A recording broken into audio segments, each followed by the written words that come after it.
for my final project for Intro to Fiction, Mr. Shore's class, I will be reading an excerpt starting the first chapter of Jeffrey Eugenides' The Virgin Suicides. Hope you enjoy. Chapter 1. On the morning the last Lisbon daughter took her turn at suicide, it was Mary this time, and sleeping pills, like Therese. The two paramedics arrived at the house, knowing exactly where the knife drawer was, and the gas oven, and the beam in the basement from which it was possible to tie a rope. They got out of the EMS truck, as usual, moving much too slowly in our opinion, and the fat one said under his breath, "This ain't TV, folks. This is how fast we go." He was carrying the heavy respirator and cardiac unit past the bushes that had grown monstrous and over the erupting lawn, tame and immaculate 13 months earlier when the trouble began. Cecilia, the youngest, only 13, had gone first, slitting her wrists like a stoic while taking a bath, and when they found her afloat in her pink pool, with the yellow eyes of someone possessed, and her small body giving off the odor of a mature woman, the paramedics had been so frightened by her tranquility that they stood mesmerized. But then Miss Lisbon lunged in, screaming, and the reality of the room reasserted itself. Blood on the bath mat. Mr. Lisbon's razor sunk in the toilet bowl, marbling the water. The paramedics fetched Cecilia out of the warm water because it was quickening the bleeding, and put a tourniquet on her arm. Her wet hair hung down her back, and already her extremities were blue. She didn't say a word, but when they parted her hands, they found a laminated picture of the Virgin Mary she held against her budding chest. That was in June, fish fly season, when each year our town is covered by the flotsam of these ephemeral insects. Rising in clouds from the algae in the polluted lake, they blacken windows, coat cars, and street lamps, plaster in municipal docks, and festoon the rigging of the sailboats. Always in the same brown ubiquity of flying scrum. Mrs. Shear, who lives down the street, told us she saw Cecilia the day before she attempted suicide. She was standing by the curb in the antique wedding dress with the shorn hem she always wore, looking at a thunderbird encased in fish flies. "You better get a broom, honey," Miss Shear advised, but Cecilia fixed her with her spiritualist gaze. "They're dead," she said. "They only live 24 hours. They hatch, they reproduce, and then they croak. They don't even get to eat." And with that, she stuck her hand into the foamy layer of bugs and cleared her initials, CL.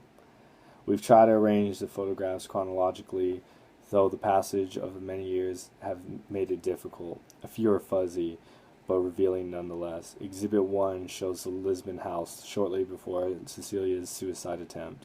It was taken by a real estate agent, Miss Carmina D'Angelo, whom Mr. Lisbon had hired to sell the house his large family have long outgrown. As the snapshot shows, the slate roof had not yet begun to shed its shingles. The porch was still visible above the bushes, and the windows were not yet held together with strips of masking tape. A comfortable suburban home. The upper right and second-story window contains a blur that Miss Lisbon identified as Mary Lisbon. She used to tease her hair because she thought it was limp, she said years later, recalling how her daughter had looked for her brief time on earth. In the photograph, Mary is caught in the act of blow-drying her hair. Her head appears to be on fire, but that is only a trick of light. It was June 13th, 83 degrees out, under sunny skies. When the paramedics were satisfied they had reduced the bleeding to a trickle, they put Cecilia on a stretcher and carried her out of the house to the truck in the driveway. She looked like a tiny Cleopatra on her imperial litter. We saw the gangly paramedic with the white ear mustache come out first, the one we call Sheriff, when we got to know him better through these domestic tragedies. And then the fat one appeared, carrying the back end of the stretcher and stepping daintily across the lawn, peering at his police-issue shoes as though looking out for dog shit. Though later, where we were better acquainted with the machinery, we knew he was checking the blood pressure gauge. Sweating and fumbling, they moved towards the shuddering, blinking truck. The fat one tripped on a lone croquet wicket. In revenge, he kicked it. The wicket sprang loose, plucking up a spray of dirt, and fell with a ping on the driveway.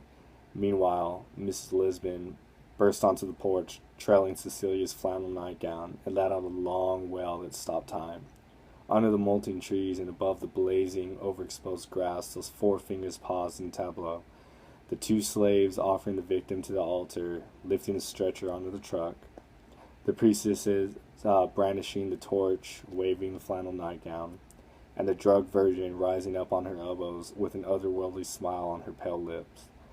Mr. Lisbon rode in the back of the EMS truck, but Mr. Lisbon followed in the station wagon, observing the speed limit. Two of the Lisbon's daughters were away from home, Therese in Pittsburgh at a science convention, and Bonnie at music camp, trying to learn the flute after giving up on the piano. Her hands were too small. The violin just hurt her chin. The guitar, her fingertips bled, and the trumpet, her upper lip swelled. Mary and Lux, hearing the siren, had run home from their voice lesson across the street with Mr. Jessup. Barging into the crowded bathroom, they registered the same shock as their parents at the sight of Cecilia with her spattered forearms and pagan nudity. Outside, they hugged on a patch of uncut grass that Butch, the brawny boy who mowed it on Saturdays, had missed. Across the street, a truck full of men from the Parks Department attended to some of our dying elms. The EMS siren shrieked, going away, and the botanist and this crew withdrew their insecticide pumps to watch the truck. When it was gone, they began spraying again. The stately elm tree, also visible in the foreground of Exhibit 1, has since succumbed to the fungus spread by Dutch elm beetles and has been cut down. The paramedics took Cecilia to Bon Secours Hospital on Courchevel and Mummy. In the emergency room, Cecilia watched the attempt to save her life with an eerie detachment. Her yellow eyes didn't blink, nor did she flinch, when they stuck the needle in her arm. Dr. Armandson stitched up her wrist wounds. Within 5 minutes of her transfusion, he declared her out of danger. Chucking her under the chin, he said, "What were you doing here, honey? You're not even old enough to know how bad life gets." And it was then Cecilia gave orally what has to be her only form of a suicide note, and a useless one at that, because she was going to live. "Obviously, doctor," she said, "you've never been a 13-year-old girl." The Lisbon girls were 13, Cecilia, 14, Lux, 15, Bonnie, and 16, Mary, and 17, Therese. They were short, round-buttocked in denim, with rounded cheeks that recalled the same dorsal softness. Whenever we got a glimpse, their faces looked indecently revealed, as though we were used to seeing women in veils. No one could understand how Mr. and Mrs. Lisbon had produced such beautiful children. Mr. Lisbon taught high school math. He was thin, boyish, stunned by his own gray hair. He had a high voice, and when Joe Larson told us how Mr. Lisbon had cried when Lux was later rushed to the hospital during her own suicide scare, we could easily imagine the sound of his girlish weeping. Whenever we saw Mrs. Lisbon, she looked in vain for some sign of beauty that must have once been hers, but the plump arms, brutally cut steel wool hair, and the librarian's glasses fooled us every time. We saw her only rarely in the morning, fully dressed, though the sun hadn't come up, stepping out to snatch up the dewy milk cartons, or on Sundays when the family drove in their paneled station wagon to St. Paul's Catholic Church on the lake. On those mornings, Miss Lisbon assumed a queenie iceness.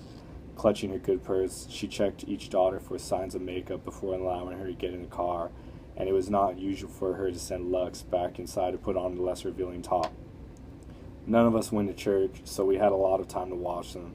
The two parents leached of color like photographic negatives, and then the 5 glittering daughters, in their homemade dresses, all lace and ruffle, bursting out of their fructifying flesh.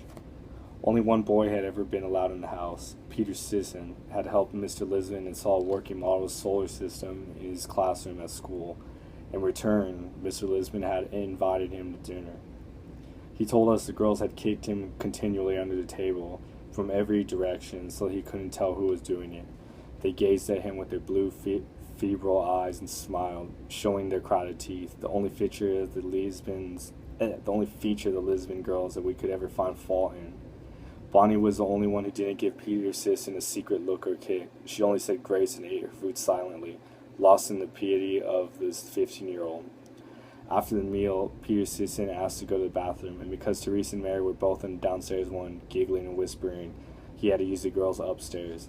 He came back to us with stories of bedrooms filled with crumpled panties, of stuffed animals hugged to death by the passion of the girls, of a crucifix draped with a brazier, of gauzy chambers, of canopied beds, and an effluvia of many young girls becoming women together in the same cramped space.